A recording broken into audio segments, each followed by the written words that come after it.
무조건 아파트로 이사 간다. 그런데 그때 이제 정말 큰 힘이 됐던 게 뭐였냐면 대출이었어요. 당시 박근혜 정부였는데 대출 70%로 풀어줄 테니까 집을 사라 그랬어요. 그래서 그 말 듣고 경매하던 거 때려치우고 지금 경매할 때가 아니다. 엄청 무서웠어요.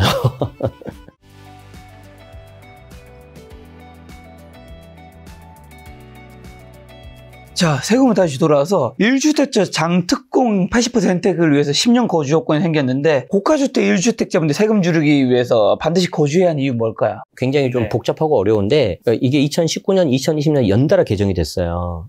이게 결론만 외우시면 되는데 그냥 거주하시는 게 돈 번다. 예를 들어서 봅시다. 내가 아주 옛날에 집을 샀어요. 그때는 조정대상 지역 비조정 이런 것도 없고 거주 요건도 없어서 비과세가 됩니다. 보유만 해도. 그런데 2021년도 이후에 매각하는 거는 지금 25년이니까 맞잖아요. 12억 넘는 초과분에 대해서 거주를 해야 장특공을 많이 받을 수가 있어요. 우리가 비과세가 양도가 12억까지는 세금이 하나도 없고요. 양도 차익이 아닙니다. 양도가가 12억 넘는 거에 대해서는 세금이 나오는데 그 12억 초과에 대해서 최대 80% 장기보유 특별공제를 받을 수가 있어요. 여기에 거주 요건이 또 들어간 거예요. 조정대상 지역하고 다르게. 그래서 두 개가 다르다. 그래서 잘 헷갈리시면은 그냥 거주하셔라. 어느 정도로 거주해야 되는 거죠? 최대 10년인데 이게 또 재밌는 게 있어요. 예를 들어서 내가 10억에 샀는데 30억이 됐다. 그러면 이제 비과세를 받는다 하더라도 12억 초과분에 대해서 세금이 나온다 그랬잖아요. 그래서 내가 거주를 10년 하면은 80%가 줄어든다 그랬잖아요. 근데 사실 말이 그렇지 10년 너무 길잖아요. 그래서 최소 2년을 해야 되는데 그럼 2년, 3년, 4년, 5년 이렇게 연도별로 제가 다 계산을 해본 케이스가 있어요. 케이스마다 물론 다르긴 한데 제가 보니까 최소 2년은 기본으로 하셔야 되고요. 왜냐면 내가 그걸 받아야 되니까. 그리고 2년에서 이제 3년, 4년 특히 3년, 4년 차 정도만 해도 절세 효과가 되게 크더라고. 그러니까 내가 10년은 너무 길다. 그러면은 3년 정도. 아무리 못해도 2년 정도. 만약에 내가 2년 거주 안 하면 기본 8% 장특공이 아니고 1년에 2%밖에 안 들어가요.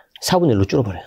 그렇기 때문에 거주를 해야 최대 80, 거주 안 하면 최대 30. 그런데 여기에 대해서 제가 앞에 영상에서 그 말씀 드리지 않았습니까? 세제 개편 내년에 나오면 1주택자 고가주택을 정조준 타겟으로 할 수 있다. 그 중에 하나가 제가 보유세 뭐 이런 거 있을 수 있다 그랬잖아요. 지금 이걸 건드리려는 약간 조짐이 있어요. 그래서 일반 장특공이 30인데 요 12억 넘는 게 80대니까 얘를 줄이겠대요. 근데 난 이건 좀 아닌 것 같아요. 왜 그러냐면 이거는 거주 이전의 자유. 내가 세금 너무 많이 내지 말고 더 좋은 데 가라. 이렇게 해주려는 건데 어쨌든 좀 소식이 들리고 있어서 한번 좀 지켜봐야 될 것 같습니다. 그러면 12억 원 초과 고가주택도 비과세 요건 무조건 챙겨야 하는 거는? 네, 일단 거주하시는 게 제일 좋아요. 그래서 거주해야 되는 거고. 네, 그래서 제가 모시던 상사님께서 전에 회사요? 네, 전에 회사에서 2015년도에 잠실주공 5단지 아시죠? 네. 재건축 아파트. 그걸 30평대를 15억에 샀어요. 평당 5천에. 잘 사셨죠? 네. 그래서 이제 이분이 2015년에 샀으니까 거주요건도 없으니까 보유만 해도 비과세가 돼버리잖아요. 네. 근데 지금 이분께서 주공 5단지에 거주하고 계시거든요. 왜 그러냐면은 12억이 훌쩍 넘잖아요. 지금 40억 되니까. 12억 훌쩍 넘는 거에 대해서 장기보유 특별공제를 많이 받아야 되기 때문에 제가 최소 2년은 살아야 된다고 말씀드렸어요. 그렇지만 3년, 4년 차 살고 계시는데 날씨가 춥잖아요. 한번 만나요. 국밥 먹으러. 그래서 제가 여쭤보는데 어떻게 잘 지내세요? 그러면은 하나도 안 좋대요. 외풍 들고 추워 죽겠대요. 빨리 이사 나갔으면 좋겠대요. 근데 이제 그 고생하고 계시는 거 지금. 그래야 세금이 주니까. 그래야 살아야지. 네. 세금이 주니까. 그래서 뭐 그분 같은 케이스는 제가 대략 계산해보니까 1년에 그냥 1년 거주하면 1년에 거의 한 3, 4천 세이브는 기본이에요. 1년에 사는 걸로 3, 4천 벌고 있다 생각하시죠? 네. 근데 이제 좀 고통스럽죠. 외풍도 들고 보일러 켜도 춥고. 자, 이번에 또 취득세랑 증여상세 여쭤보려고 하는데 규제지역 지정 자체가 세금 규제라고 하셨는데 조정 대상에서 2주택 취득 시 취득세 8%가 즉시 적용된 것의 파급력은 어느 정도일까요?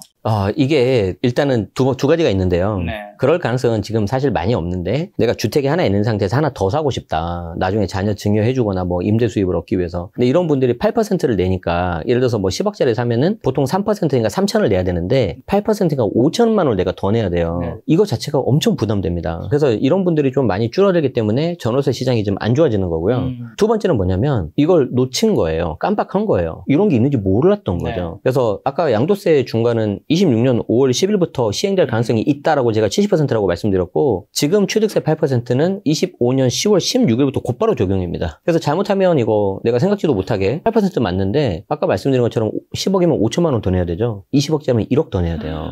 이게 생각보다 크고요. 오히려 내가 금액이 적다. 뭐 5억짜리다. 그러면은 내가 1%만 내면 되거든요. 500만 원. 근데 잘못해서 8% 내면은 4천만 원 내야 돼요. 그럼 3,500을 더 내야 돼요. 그러면은 훨씬 그 저가주택 잘못 사신 분이 타격이 크겠죠. 그래서 여기에 대해서 좀 조심하셔야 된다. 그래서 이걸 피할 수 있는 방법이 있어요. 내가 신규 주택 B를 조정을 사고 3년 안에 종전주택을 팔면 이것도 양도세 일시적인 주택처럼 취득세 중과를 피할 수가 있는데, 다만 이제 내가 팔아야 될 물건일 때만 좀 그렇게 파셔야 될 것 같습니다. 자, 그리고 또 토지거래 허가구역 내에서 부담부 중에 하나 저가 양수도가 사실상 막혔는데, 이 상황에서 그럼 자녀에게 주택 넘기기 유일한 방법은 증여밖에 없어요. 증여밖에 없나요? 그래서 이렇게 하셔야 돼요. 예를 들어서 내가 10억짜리다. 네. 근데 내가 이 10억을 8% 주고 샀다. 그러니까 조정대상 지금 묶여가지고. 그래서 내가 이제 본전 생각이 나시겠죠? 자, 그런데 이걸 내가 만약에 판다 그러면, 이제 물론 아까 내가 2주택으로 가정을 해볼게요. 네. 비과세가 안 되니까 양도 차익에 대해서 내가 세금을 내야 되는데, 또 조정대상직으로 묶여있고, 그렇기 때문에 양도세 중과가 나올 수 있잖아요. 그래서 내가 이거를 못 팔아요. 자, 근데 내가 보유세가 만약에 올라간다고 가정을 하면, 이제 보유세도 좀 줄여야 되니까 증여를 한다고 가정합시다. 네. 그러면 증여를 하면 10억짜리가 한 2억 2천에서 2억 3천 정도 증여세가 나옵니다. 그리고 증여취득세가 안타깝지만 12%, 1억 2천이나 나와버려요. 3억 한 4천 정도가 나오죠. 그러면 이제 이게 엄청 큰 돈이지 않습니까? 네. 그럼 예를 들어서 이제 사회 초년생이다. 그러면은 이제 돈이 없잖아요, 얘가. 네. 그런 경우에는 어떻게 하시냐면은 큰 돈이긴 한데 1억 2천 취득세를, 증여취득세를 먼저 내요. 그러면 명의가 본인 부모 이름에서 자녀 이름으로 바뀌잖아요. 바뀌죠. 그러면 그 상태에서 집주인이 자녀이기 때문에 이 상태에서 자녀가 바로 전세를 줘버려요. 바로 전세를 주면 10억이니까 한 못해도 4에서 5억은 전세 보증금 받을 거예요. 그러면 그 돈 가지고 내가 증여세 곧바로 내면 돼요. 이게 왜 가능하냐면 토호제지만 증여는 가능하거든요. 증여하고 내가 세 줄 수 있거든요. 이건 가능해요. 그런데 왜 부담부 증여가 안 되냐면, 부담부 증여는 말 그대로 채무를 낀 상태에서 이거 수증자가 떠안는 거잖아요, 자녀가. 그러면 이 채무 부분에 대해서 일반 매매로 봅니다. 그러면 일반 매매면 곧바로 전입해야 되죠. 그러니까 내가 돈 내고 내가 들어가야 되는 거예요. 임차인 내보내고. 그래서 그게 좀 약간 부담될 수 있어요. 특수관계자 저가형수도도 마찬가지예요. 저가형수도로 해봤자 3억 싸게 하면 7억이 되겠죠. 근데 그 7억에 대해서 내가 돈을 다 가져와야 돼요, 자녀가. 그러면 이게 낫겠어요? 아까 3억 얼마가 낫겠어요? 그리고 3억 얼마 했을 때 내가 전세를 5억으로 세팅을 하면은 한 1억 얼마가 남아요, 돈이. 현금이. 그래서 그 돈 가지고 딴 데 좀 월세로 지내시다가 나중에 좀 돈 벌고 이게 좀 잘 되면 그때 계신 임차인분 보증금 돌려드리고 자기가 들어가면 됩니다. 그게 제일 좋습니다. 증여하고 전세하고 본인 딴 데서. 네, 그렇게 해서 제가 10억짜리도 해보고 20억짜리, 30억짜리 다 계산해봤거든요. 신기하게 전세까지 다 걸려요. 신기하게. 그래서 이렇게 하는 방법들을 올해 7월까지 엄청 많이 했죠. 네. 이제는 안 되는 건가요? 할 수는 있어요. 할 수는 있는데 3.5 취득세가 12%로 늘어났다. 그러니까 이거 벌써 여기서 이제 생돈 몇천만 원 날아가는 거예요. 그래서 이게 제가 하면서 느낀 게 뭐냐면, 우리 수강생들 분들한테도 제가 되게 많이 배우는데, 수강생 분들 중에서도 세금 공부를 막 진짜 저보다 더 많이 하신 분도 계세요. 이걸 감각적으로 알아요. 아, 이거 빨리 해야 되겠다, 이런 것들을. 그래서 저도 많이 배우고 있습니다. 야, 이 세금은 또 매년 바뀌잖아요. 바뀌어요. 매년 바뀌어요. 근데 이제 문제가 뭐냐면 내년이 좀 대대적으로 바뀔 것 같아서 저도 지금 내년에 또 책 준비할 때 어떻게 해야 될까 약간 고민이긴 합니다. 사실 또 이게 집을 살 때 또 주제가 세금이다 보니까 우리가 돈을 벌 때도 세금을 내잖아요. 집을 살 때도 취득세를 내고, 네, 보유세 내야 되고, 살면서 또 내고, 네. 팔면서 약도세 내고, 네. 또 내가 죽을 때 상속세. 또 내고. 이게 우리나라가 세금이 너무 뭐 이중 삼중 가세라는 게 있는데, 세금을 공부하고 이런 쪽에 전문가로서 좀 공감하시나요? 네, 뭐 좀 안타깝고요. 다만 이제 우리가 이제 뭐 외국처럼 증여세하고 상속세를 무슨 뭐 몇백억 막 규모로 막 없애겨 뭐 이렇게까지는 저는 바라지는 않는데, 다만 우리 이제 증여세 할 때 우리가 자녀한테 뭐 2천만 원 줄 수 있고 5천만 원 줄 수 있고 이런 얘기 많이 들으시잖아요. 이게 1997년인가 나오고 지금까지 한 번도 안 바뀌었어요. 그러니까 성이 된 이유가 뭐 그때부터 5천이라면서요. 네, 그렇기 때문에 좀 뭐 외국처럼 이게 뭐 그렇게까지는 아니더라도 이게 무려 한 27, 8년 이렇게 돼가는데 현실적이진 않죠. 현실적으로 좀 하자. 자녀 증여재산 공제 5천만 원이 아니라 물가 상승 반영해서 한 못해도 2배 이상은 돼야 될 것 같고, 그리고 배우자 공제 6억이 뭡니까? 지금 같이 자산을 만들었는데. 맞아, 그게 제일 좀 이상한 것 같아요. 네, 그리고 그래서 이제 이번에 좀 그래도 약간 좀 긍정적인 게 얼마 전에 이제 이재명 대통령이 이게 상속세 공제를 이제 좀 현재 10억 정도는 뭐 어지간하면 받을 수 있는데 한 17억 정도 올리자. 좀 할 때 좀 더 해주셨으면 좋겠는데 아마 이거는 좀 올해 연말에 정기국회 때 뭔가 나올 것 같아요. 좋은 방향으로. 그래서 좀 잘 적용되시는 분들한테는 이게 만약에 실제 하게 되면 자산가들에게 실질적 혜택이 될 수 있겠네. 될 수 있어요.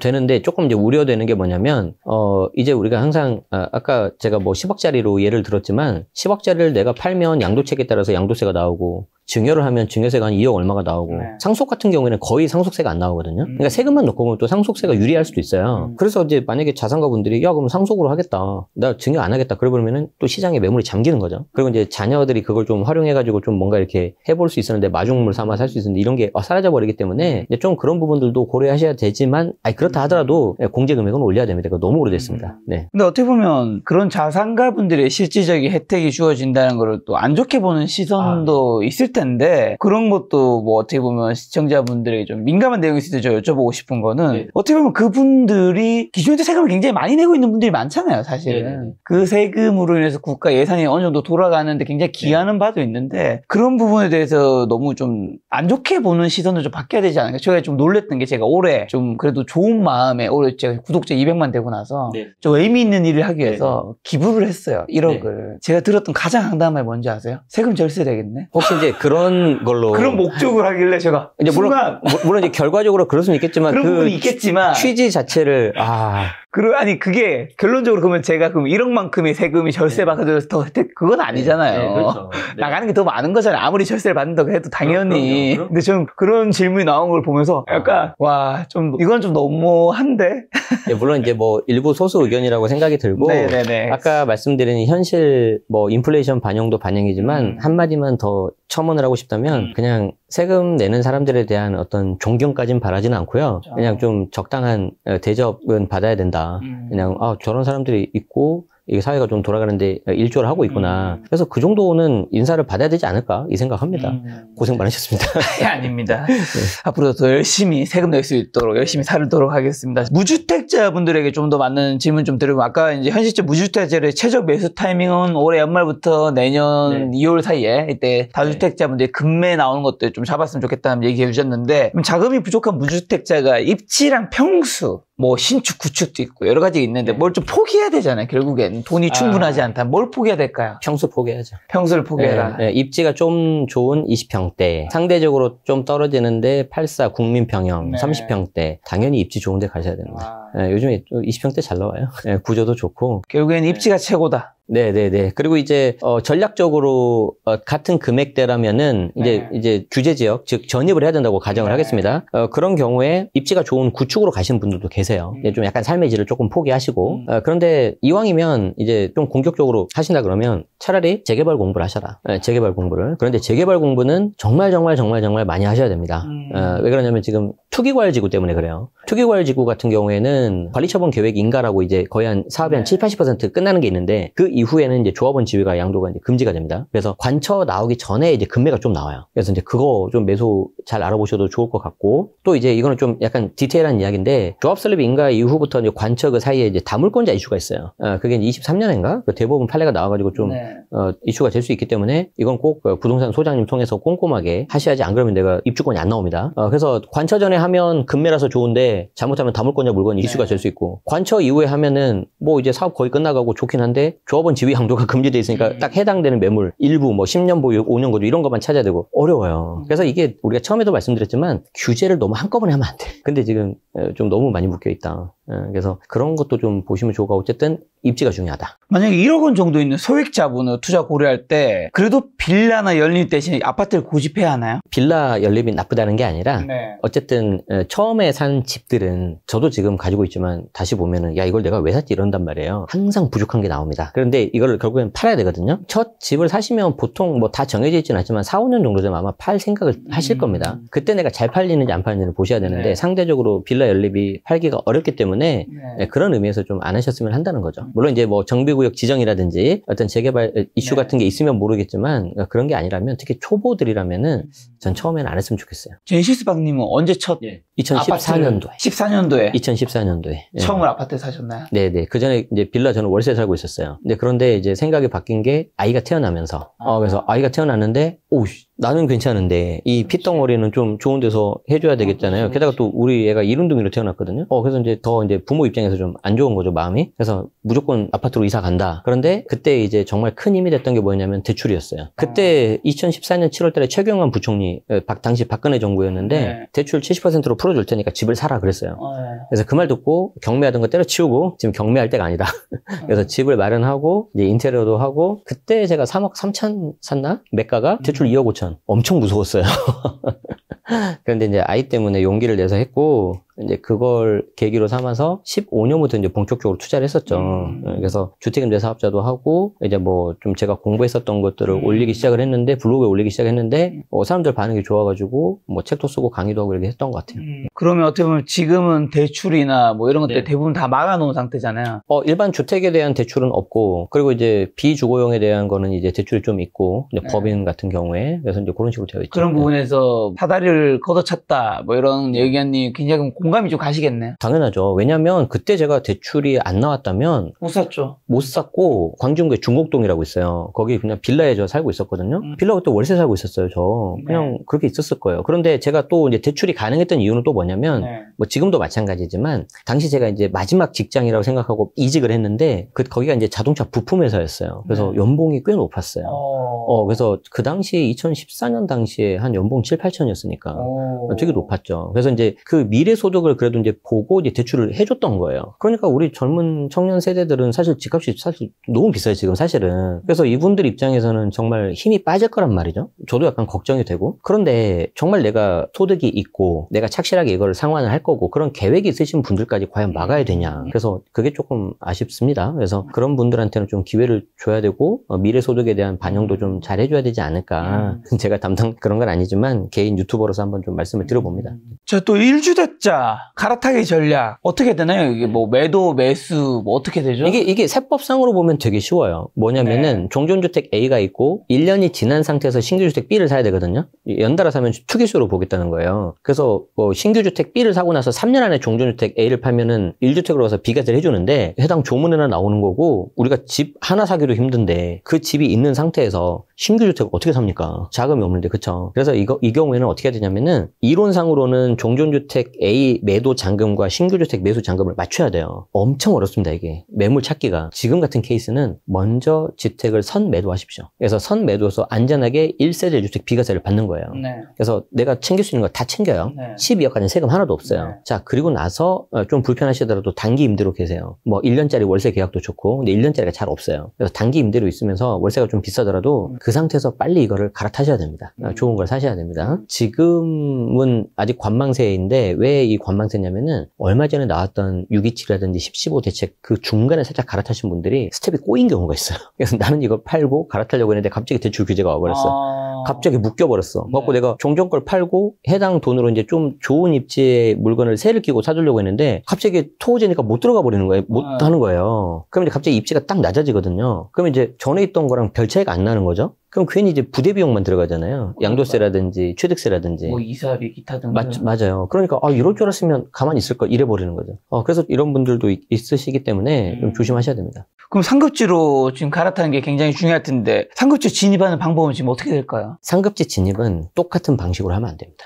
우리가 이제 아인슈타인이 그랬잖아요. 매일 똑같은 방식으로 살면서 내일 바뀌기 변한다는 거는 미친 짓이다. 미친 짓이다라고 하셨는데 이때 이제 가장 빛을 발하는 게 비과세 특례입니다. 예를 들어서 보시죠. 물론 이제 이거는 케이스마다 다른데 내가 1주택이에요. 1주택이고 현재 조정대상이고 토호제니까 일단 전입을 곧바로 해야 됩니다. 그래서 전입을 하고 2년 거주요건 채워가지고 비과세권을 다 맞췄어요. 자, 그러면 그 다음에 내가 세를 줄 수 있죠. 그러면 내가 이거 세를 주고 월세를 사는 거예요. 저도 비슷하게 해가지고 저도 월세 살았었거든요. 자, 그런 상태에서 그 남은 그 자금 있잖아요. 그 자금을 가지고 예를 들어서 가용할 수 있는 범위 내에서 입주권을 사보는 거죠. 조합원 입주권. 그러면 조합원 입주권을 사면 내가 종전주택 A가 있고 신규 조합원 입주권 B가 있잖아요. 그럼 아까 말씀드린 것처럼 입주권을 사고 나서 3년 안에 팔면 종전주택 A가 비과세가 되는데 입주권 같은 경우에 입주권이니까 한 4에서 5년 정도 지나면 신축으로 될 거란 말이에요. 신축으로 되고 나서 다시 3년을 기다려도 종전주택 팔 때 비과세가 돼버려요. 그러니까 3년 안에 파는 게 아니라 넉넉 잡아 한 8년? 10년 안에 팔아도 비과세가 될 수 있다는 거지. 그러면은 종전주택 양도책은 양도책대로 가져가고 신규주택에 대해서 내가 새 아파트를 받을 수 있잖아요. 제일 좋아요. 이것과 비슷한 게 뭐냐면 대체주택 비과세라고 있어요. 대체주택. 대체주택 비과세, 아까 우리 힘들어하시는 목동을 제가 네. 위해서, 목동 만약에 신시가지가 있는데 네. 여기는 무조건 재건축만 되면 너무 좋아질 곳이거든요. 근데 내가 이제 재건축이 드디어 이제 막 진행이 돼요. 근데 중간에 내가 이제 이주하고 멸실을 하니까 살 곳이 없잖아요. 네. 그러면 그때 신축 아파트를 내가 산다. 예를 들어 내가 거주할 곳으로. 그러면 거주할 곳을 내가 매수하고 아까도 말씀드린 것처럼 사업시행 인가 이후에 취득해야 된단 말이에요. 신축까지 한 10년은 걸릴 겁니다. 그러면 이 10년 동안 내가 대체주택을 가지고 있어도 3년이 아니라 10년이어도 비과세를 받아버릴 수가 있어요. 네. 그리고 목동 다시 신축으로 들어가면은 나중에 1주택 비과세 또 받을 수도 있고. 그러니까 너무 빈번하게 살 필요가 없다는 거죠. 그렇게 해도 충분하게 할 수가 있고. 그러면 이제 제가 첫 번째 말씀드린 거 말고 지금 두 번째 목동 사례에서 말씀드린 대체주택 비과세 같은 경우에는 어디를 사야 될지가 딱 보여요. 우리가 이제 목동 거기 신시가지 단지를 딱 보면 동서남북 중에서 위로 올라가면 이제 좀 빌라가 많이 있기 때문에 아마 아파트에 계신 분들은 좀 역으로 빌라 가는 게 좀 힘드실 수 있죠. 오른쪽으로 가면은 천이 있어서 힘들고, 물론 학원가가 있지만, 밑으로 가면 지하철, 기차역이 있어가지고 좀 약간 그래. 결국 왼쪽밖에 없어. 서쪽. 그럼 서쪽에 내가 한 7년, 10년 있다가 팔아야 되는 대체주택을 사야 되잖아요. 그럼 제가 계속 말씀드리지만 잘 팔아야 돼요. 그렇죠. 팔릴 수 있어야 돼요. 출구. 즉 7년, 10년 후에도 내가 팔릴 집이라면 오래된 걸 사야 될까? 신축을 사야 될까? 당연히 신축을 사야 되겠죠? 네. 그럼 서쪽에서 목동 단지에 신축이 뭐가 있냐? 아델리츠밖에 없어요. 저 아델리츠 물건 없습니다. 오해하지 마십시오. 그래서 이제 그런 걸 만약에 내가 사면 나중에 대체주택 비과세 받을 때 매도하기가 그냥 무난할 거예요, 아마.